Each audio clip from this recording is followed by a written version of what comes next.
అందరికీ నమస్కారం. నా పేరు వర్షాల శ్రీనివాసరావు. విశాఖ ఉక్కు పరిరక్షణ పోరాట కమిటీ సభ్యుడిని.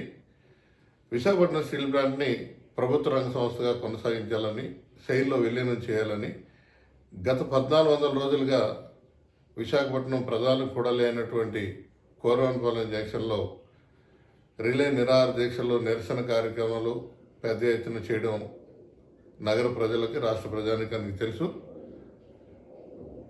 28,000 కోట్ల రూపాయల టర్నోవరు, 600 కోట్ల రూపాయల నికర లాభాలతో సొంత కాళ్ళపై నిలబడి, ఒక కేజీ మైన్ కూడా లేకుండా, గనుల సహకారం లేకుండా విశాఖపట్నం స్టీల్ ప్లాంటు సొంత కాళ్ళపై నిలబడి లాభాల్లో నడుస్తున్న తరుణంలో 2021లో కేంద్ర ప్రభుత్వం 100% పరిశ్రమని అమ్మేతామని ప్రకటన చేసి అనేక ఆంక్షలు విధించింది.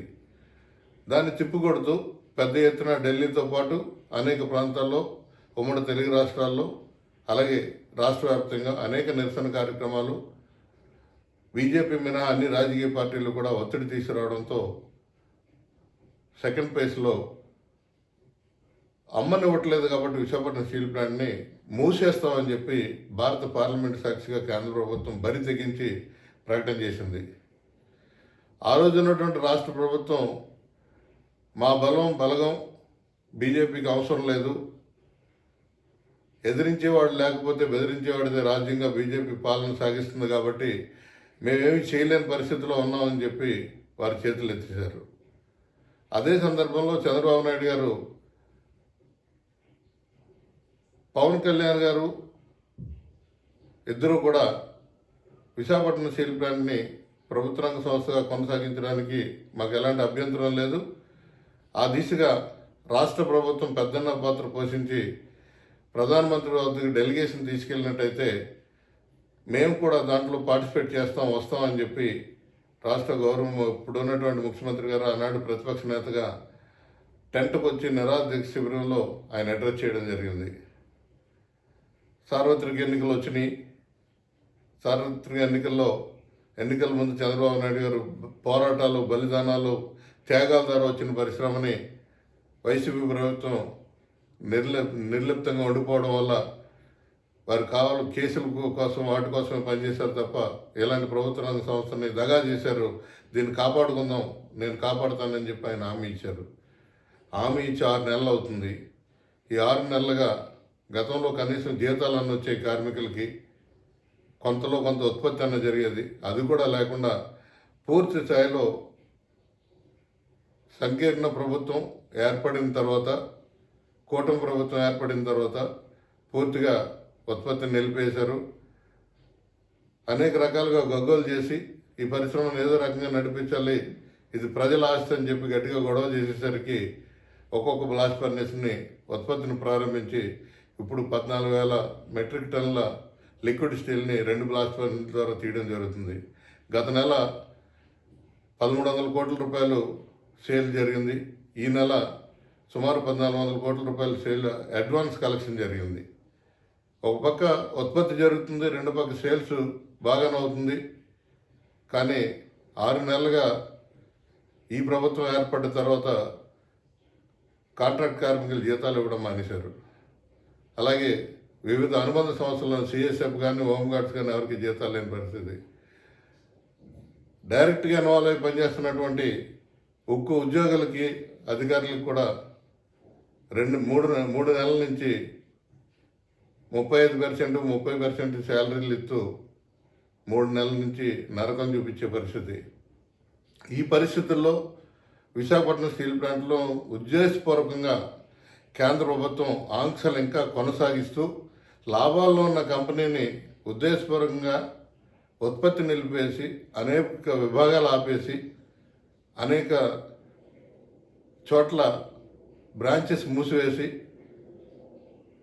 ఆంక్షల్ని ఒక్కొక్కటిగా పెంచుకుంటూ పోతూ ఎవరిని ఈ కంపెనీకి అప్పు కూడా పుట్టనివ్వకుండా చేసి అనేక ఇబ్బందులను గురి చేయడంతో సుమారు 5,000 కోట్ల నష్టాలకి చేరువ చేశారు బీజేపీ ప్రభుత్వం.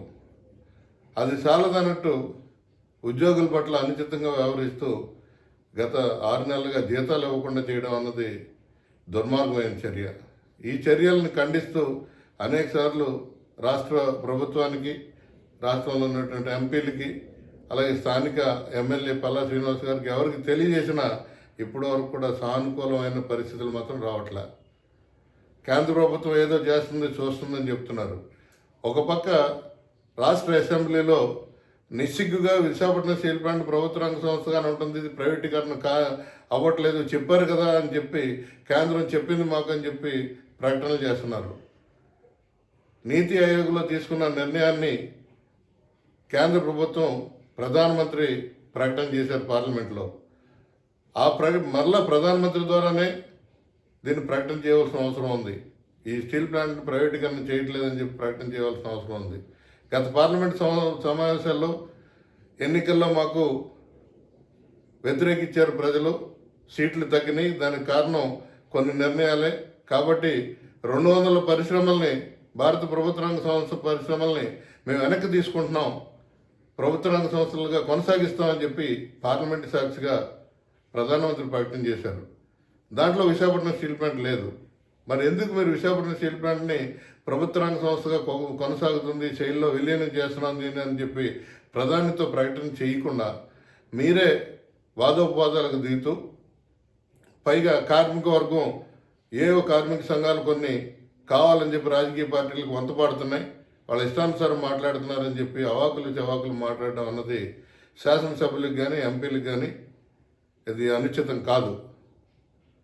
మీకు తెలియకపోతే తెలుసుకోండి, తెలుసుకుని మాట్లాడండి.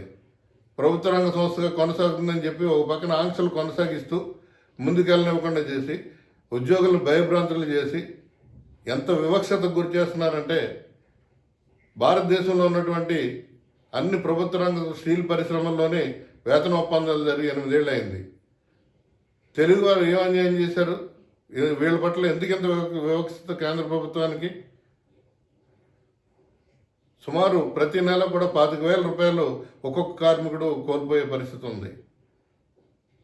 నూతన వేతనాలు మాట దేవుడు చేసిన పని దినాలకు కూడా వేతనాలు ఇవ్వకుండా చేసే పరిస్థితి మీ ప్రభుత్వం వచ్చిన తర్వాత తెచ్చారని అంటే, ఉద్దేశపూర్వకంగా దీని వెనకాల ఏదో మీరు నడుపుతున్నారని చెప్పి ప్రజలు అనుకుంటుంటే, మీరు అసెంబ్లీ సాక్షిగా పెద్దల సభలో నిస్సిగ్గుగా మాట్లాడే పరిస్థితి.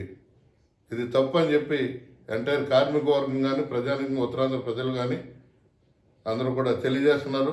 ఇప్పటికైనా సరే ఈరోజు నగరానికి వస్తున్నటువంటి రాష్ట్ర గౌరవ ముఖ్యమంత్రి గారు ఉక్కు కార్మిక సంఘాలతో మాట్లాడాలి, మీరు టైం ఇవ్వాలి మాకు.